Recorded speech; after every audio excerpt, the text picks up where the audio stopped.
दोस्तों आज हम बात करेंगे तमिल मूवी मंगलवरम पर।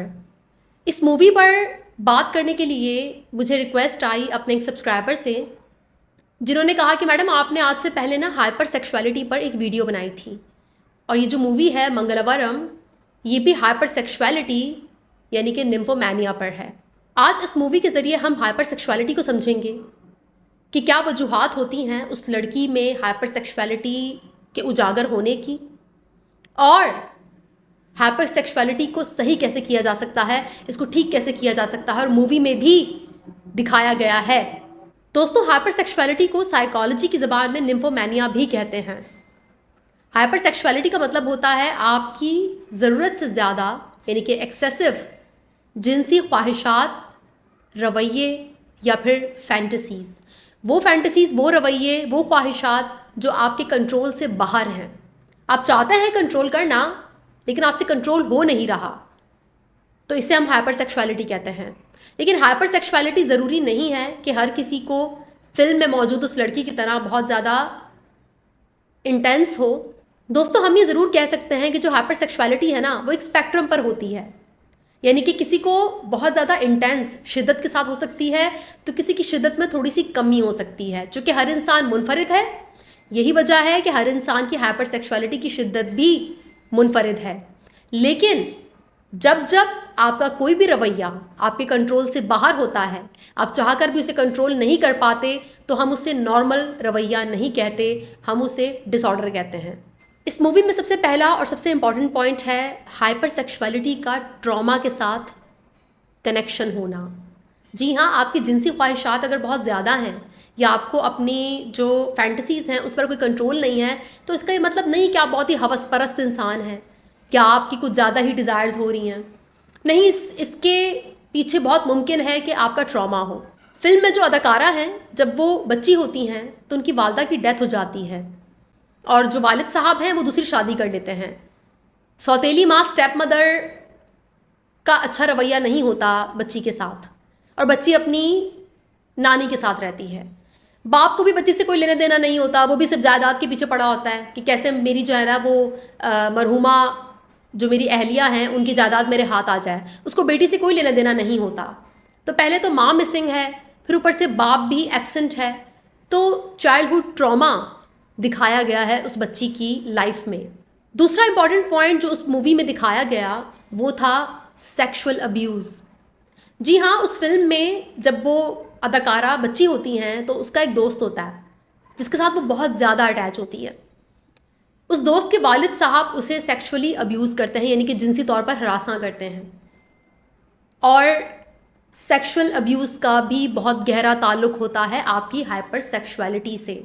जो इंसान भी बचपन में सेक्सुअल अब्यूज़ से गुजरा हो, ज़रूरी नहीं है कि हमेशा हर बार या हर इंसान, लेकिन बहुत मुमकिन है कि वो हाइपर सेक्सुअलिटी का जो डिसऑर्डर है वो उसके अंदर बिल्ड हो जाए।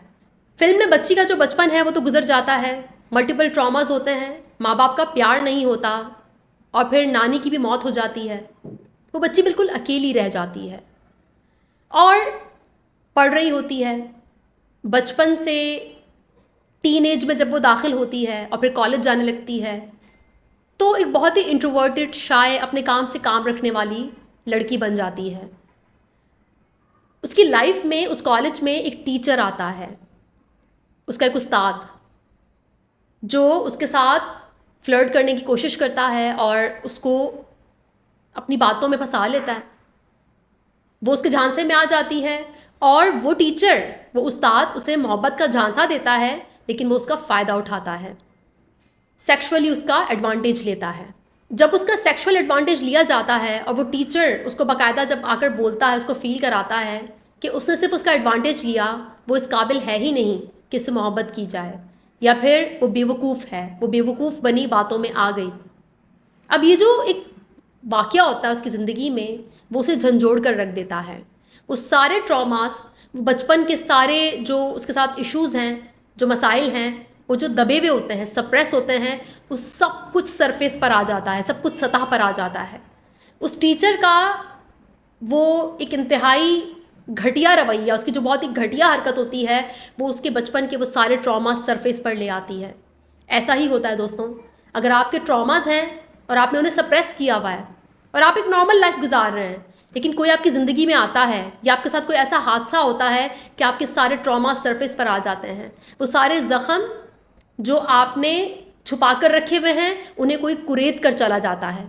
तो यही वो टाइम होता है आपकी लाइफ में जब आप ट्रॉमा बॉन्डेड हो सकते हैं किसी के साथ, या फिर आप मुख्तलिफ जहनी मसाइल का शिकार हो जाते हैं। उस लड़की के अंदर जो निम्फोमैनिया जन्म लेता है, जब वो हाइपर सेक्शुअल हो जाती है बहुत ज़्यादा, तो इसकी वजह सिर्फ वो एक वाक़या नहीं है, वो एक टीचर नहीं होता, बल्कि उसकी जो डीप वजूहात हैं, जो रूट कॉज है, वो उसके बचपन के ट्रॉमास होते हैं। और वो क्यों उस टीचर की बातों में आती है, क्यों वो टीचर उस पर नज़र गाड़ता है, उसे पढ़ता है, समझता है और फिर उसका एडवांटेज लेता है, क्योंकि उसको पता होता है कि ये वल्नरेबल है, पीछे कोई पूछने वाला नहीं है। और जो ऐसी लड़कियां होती हैं जो बचपन में इतने शदीद ट्रॉमा से गुजरी होती हैं, वो बहुत वल्नरेबल होती हैं, कमज़ोर होती हैं। और जो शातिर लोग होते हैं या जो घटिया लोग होते हैं, जो नार्सिसिस्टिक लोग होते हैं, वो बहुत अच्छे से पहचान जाते हैं कि ये अच्छा शिकार है, क्योंकि इसको इतना शऊर नहीं है, ये ट्रॉमेटाइज्ड है, इसको नहीं है समझ। और यहाँ पर सबसे अफसोस की बात पता है क्या है? अगर आपकी लाइफ में ना मोहब्बत की कमी रही, आपको ट्रॉमाज हैं, आपके मुख्तलिफ जज्बाती मसाइल हैं या आपके नफ्सियाती मसाइल हैं, तो आप ना अपनी ज़िंदगी में हेल्दी लोगों को अपनी जानिब अट्रैक्ट नहीं करते। आपकी जानिब वही लोग आते हैं जो ख़ुद ट्रॉमेटाइज्ड होते हैं या बहुत डार्क होते हैं या जिनके अपने मसाइल होते हैं या फिर नार्सिसिस्टिक होते हैं, टॉक्सिक होते हैं। तो यही वो लोग हैं जो वो आपको देखते हैं, पढ़ते हैं और उन्हें लगता है कि आप एक बेहतरीन शिकार हैं, और फिर वो शिकार करते हैं, वो एडवांटेज लेते हैं। तो यहाँ पर हम ऐसे लोगों को क्या कसूरवार ठहराएं? दुनिया तो भरी पड़ी हुई है ऐसे लोगों से। तो अच्छा ये होगा कि आप अपने ऊपर फोकस करें, आप अपनी हीलिंग करें, आप अपने आप को एक समझदार इंसान बनाएं, आप अपने ट्रॉमास को हील करें, ताकि आप किसी भी ऐसे टीचर का या किसी ऐसे उस्ताद का या किसी ऐसे इंसान का शिकार ना बन पाएँ। टीचर के साथ जो भी उसका रिलेशनशिप होता है, उसके टूट जाने के बाद ना वो बहुत शदीद ट्रॉमेटाइज्ड हो जाती है वो लड़की, वो एक्ट्रेस, और उसे अपने ऊपर, अपनी बॉडी पर, अपने इमोशंस पर कोई काबू नहीं रहता। पूरा गांव उसको वर्थलेस, कैरेक्टरलेस, यूज़लेस औरत मानता है। सबको लगता है कि जैसे इसकी सेक्सुअल डिज़ायर बहुत ज़्यादा है तभी ये ऐसी है। कोई नहीं जानता कि उसकी इस हाइपर सेक्सुअलिटी के बहुत नीचे सिर्फ दर्द, तकलीफ़, ट्रॉमा है, मोहब्बत का ना होना ज़िंदगी में। लेकिन एक डॉक्टर होता है उस गांव में जो समझ जाता है कि इस लड़की के साथ कोई इशू है, कोई ट्रॉमा है। अगर ये बहुत ज़्यादा हाइपर सेक्सुअल है या इसे अपनी बॉडी का या इसे अपनी बाउंड्रीज़ का, अपनी हदूद का कोई ख्याल नहीं है, तो यकीनन इसके साथ कोई मसला है, कोई जहनी बीमारी है। और वो जाता है, इसके बारे में पढ़ता है, साइकियाट्रिस्ट के पास जाता है। तो साइकियाट्रिस्ट इस बात को कंफर्म करती है कि हाँ, उसे निम्फोमैनिया यानी कि हाइपर सेक्सुअलिटी का डिसऑर्डर है। फिल्म में जो बात मुझे सबसे ज़्यादा पसंद आई ट्रीटमेंट के हवाले से, इलाज के हवाले से, वो होता है उस डॉक्टर का उस लड़की के लिए अनकंडीशनल लव। चूँकि उस डॉक्टर की अपनी बेटी होती है जो मर चुकी होती है, तो उस लड़की में उसे अपनी बेटी नज़र आती है। उसके सर पर हाथ रखता है, उसका ख्याल रखता है और धीरे धीरे आहिस्ता आहिस्ता वो हील होने लगती है। जी हाँ दोस्तों, मोहब्बत, support, connection, love, unconditional love, trauma की सबसे ज़रूरी, अहम और पहली मेडिसिन है, दवाई है। जब उस लड़की को कोई मिलता है जो उससे वाकई में मोहब्बत करता है, उससे प्यार करता है, उसे अपनी बेटी की तरह वो डॉक्टर पालता है, उससे ख्याल रखता है, तो उसका जो ट्रॉमा है वो धीरे धीरे हील होने लगता है। और इस मूवी में जो ये पॉइंट था जिसमें एक लड़की एक इंसान के साथ कनेक्ट होकर, एक हेल्दी इंसान के साथ जो उसको समझ रहा है, जो उसको शेम नहीं कर रहा, जो उसकी हाइपर सेक्सुअलिटी को, उसका लूज कैरेक्टर या उसे उसकी बदकिरदारी नहीं बोल रहा, बल्कि वो समझता है कि ये बीमार है। और ये जो एक ह्यूमन कनेक्शन है, जब दो नर्वस सिस्टम आपस में मिलते हैं, एक नर्वस सिस्टम डिसरेगुलेटेड है और एक नर्वस सिस्टम हेल्दी है, प्यार कर रहा है, सपोर्ट कर रहा है, समझ रहा है, शेम नहीं कर रहा, तो जो डिसरेगुलेटेड नर्वस सिस्टम होता है ना, वो इस हेल्दी मोहब्बत वाले नर्वस सिस्टम के साथ आहिस्ता आहिस्ता रेगुलेटेड यानी कि रिलैक्स, काम डाउन होने लगता है। दोस्तों हाइपर सेक्सुअलिटी में बहुत सारा शेम होता है, बहुत सारी शर्मिंदगी होती है, सीक्रेसी होती है। आप खुद को ब्लेम करते हैं, शेम करते हैं, आपकी फीलिंग्स आपके कंट्रोल से बाहर हैं। आप चाहते हैं कि आप कंट्रोल ले आएँ, आप कोई भी जिनसी सरगर्मी अंजाम ना दें या आपकी फैंटेसीज कंट्रोल में आ जाएं, लेकिन ये नामुमकिन होता है आपके लिए। ऐसे में थेरेपी, सही इंफॉर्मेशन, सही मालूमात हाइपर सेक्सुअलिटी के बारे में, सेक्सुअलिटी के बारे में, ये होती क्या है, इसके बाद मैं एक वीडियो बनाऊंगी सेक्सुअलिटी पर। उस वीडियो में मैं आपको समझाऊंगी कि कैसे जो आपकी सेक्सुअलिटी है उसके साथ आपने अपना रिश्ता, अपना रिलेशनशिप बेहतर करना है, हेल्दी करना है। ये हम उस वीडियो में बात करेंगे। लेकिन आज की वीडियो में इस मूवी के ज़रिए मैं आपको समझाना चाहती थी कि हाइपर सेक्सुअलिटी कोई आप बहुत ही हवसपरस्त किस्म के इंसान नहीं हैं। आपको बहुत मुमकिन है ट्रॉमा हो, आपको बहुत मुमकिन है कि आपकी जो एंजाइटी है वो आपसे कंट्रोल नहीं होती, वो आपसे प्रोसेस नहीं होती। बहुत सारी एंजाइटी है आपको, एंजाइटी डिसऑर्डर है आपको, और उस एंजाइटी को आप अपना सेक्सुअल अराउजल मान लेते हैं। आपको लगता है ये आपकी डिज़ायर है, लेकिन वो एंजाइटी है। ये बहुत मुमकिन है कि किसी ने आपको सेक्सुअली अब्यूज़ किया हो, और वो सेक्सुअल अब्यूज़, वो बहुत सारा शेम जो आपकी बॉडी में है, उसने आपको हाइपर सेक्सुअल बना दिया हो। जी हाँ, अक्सर देखा गया है कि जिन लोगों के साथ जिनसी ज़्यादती होती है, यानी कि रेप होता है या उन्हें सेक्सुअली अब्यूज़ किया जाता है, तो वो खुद या तो रेपिस्ट बन जाते हैं, या वो दूसरों को जिनसी तौर पर हरासा करते हैं, या फिर वो ऐसे लोगों के साथ रिश्ता बनाते हैं जो उन्हें बार बार अब्यूज़ करते हैं। तो ये एक बहुत ही अजीब मुतज़ाद किस्म की चीज़ है कि जिस चीज़ ने आपको तकलीफ़ दी या जिस इंसान ने आपको दर्द दिया, आप जाकर उसी से चिपक जाते हैं, उसी से रिश्ता बना लेते हैं, और दोबारा बार बार वो पेन आप अपने आप को, अपनी बॉडी को देते हैं। तो ये भी अक्सर देखा गया है।